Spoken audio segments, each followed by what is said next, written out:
A'udhu billahi minasyaitanir rajim. Bismillahirrahmanirrahim. Alhamdulillah rabbil alamin.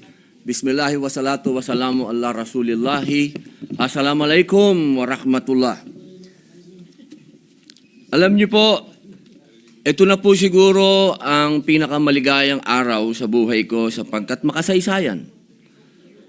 Ako po ay nagpupugay at malalim na paghanga sa isinagawang paliwanagan ni Senator Marcoleta, Senator Soto, Senator Ontiveros, Senator Lacson, Senator Pangilinan, Senator Aquino, Senator Pia Alan Cayetano, Senator Raffy Erwin Tulfo, Senator Mig Zubiri. Ang palitan ng mga paniniwala sa plenaryo ay simbolo ng humihinga at buhay na Senado. Nagagawa natin ang kalayaan at kasarinlan. Isang demokrasya na naririnig ang bawat naratibo. Tagahanga po ninyo ako lahat. At alam naman po ninyo, sa maiksing panahon ko rito, ako ay pro-Westminster. At ngayon, system po, system. Yan po yung parang sa UK. At yan po yung nakita ko ngayong araw na ito. Ang lahat ng mga senador ay gising, ang lahat ng mga senador ay nandito, ang lahat ng mga senador ay nagtatrabaho sa ayon sa kagustuhan kong makita ko ang bawat debate at ang bawat opinion ng bawat isa. Kaya nagpapasalamat po ako. Napakagandang araw po nito sa inyong lahat at sa ating lahat. Ngayon, mga kababayan, gusto ko pong malaman ninyo na ako po ay nagbibigay pugay sa lahat ng nanonood sa atin ngayon. Malamang ang sasabihin ninyo, siyempre si Robin Padilla, ang boto niyan, alam na natin. Eh, mabuti po, alam nyo na.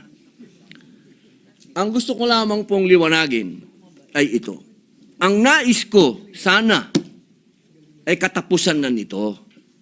Dismissal. Una pa lang po, bago pa lang po kami na-convene, labag na po sa kalooban ko na matuloy ito.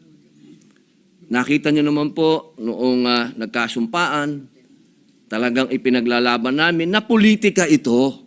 Politika ito At kailangan ng due process. Pero natuloy pa rin po, nag-convene pa rin. Pero hindi pa rin po ako nagsuot ng robe dahil para sa akin ay protesta. Dahil ayoko po talagang matuloy. Bakit? Sa loob po ng matagal na panahon ni Bonifacio, ni Aguinaldo, panahon ni Aguinaldo, ni Quezon, panahon ni Marcos Sr., ni Aquino Sr., ni Aquino Jr., ni Arroyo, Marcos Jr., PRRD Duterte, HOR ngayon, at Vice President Duterte. Hindi na po tayo natapos sa usapin ng politika at yaan po ay pinagtibay ng Supreme Court sa kanyang desisyon na sinabi niya mismo, oo, politikal ang impeachment, pero hindi kailanman dapat masagasaan nito ang karapatan ng tao. Malinaw at yun po ang pinaglalaban natin at kailangan dumaan sa tamang proseso. At yan po ang pinaglalaban natin. Ngayon, mga mahal kong kaibigan, pagkatapos po natin marinig ang bawat punto ng bawat isa, sana po matapos na po ito at harapin na po natin ang mga tunay na problema ng bayan. Katulad po ng sweldo, katulad po ng agrikultura, pagkain, kaguluhan sa West Philippine Sea, sa buong mundo. Ang dami po nating dapat pag-usapan. Total, meron pa naman pong Pebrero. Ang sinabi naman po ng Supreme Court at ang Supreme Court naman po, ang siya naman po dapat na sinasabi ng saligang batas. Malinaw po. Matagal po akong ginawang chairman ng constitutional ni dating Pangulo Mig Zubiri. Pinagkatiwalaan niya po tayo, pinag-aralan po natin yan at malinaw sa konstitusyon na ang magpapaliwanag ng saligang batas ay Supreme Court. Kaya sana po, ako'y malungkot talaga dahil napunta tayo sa archive. Yung archive, binasa ko pwede pala yan hukayin anytime, kung ano man.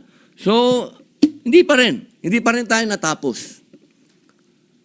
Kaya sana po, bagamat ang boto ko ay yes, aray. Gusto kong malaman at mailagay po sa lathalan ng Senado na ako'y may reserbasyon dyan. Malaking reserbasyon ko dahil gusto ko dismissal. Tapusin na natin to. Hindi pa tayo natapos eh. Total, nasabi na lahat. Oh, ilang oras ang banatan. Pero hindi pa rin natapos. Kaya po, mga mahal kong kababayan, bago po ako umupo, nais ko pong malaman ninyo na ang inyong Senado ay tumatakbo. Huwag po kayong malungkot sa mga hindi pabor sa amin o sa mga pabor naman. Isa lang po ang masasabi ko. Tigilan na natin ang politika at mahalin natin ang bawat isa, magkaisa na tayo, pag-usapan natin ang mga totoong problema. Maraming salamat po.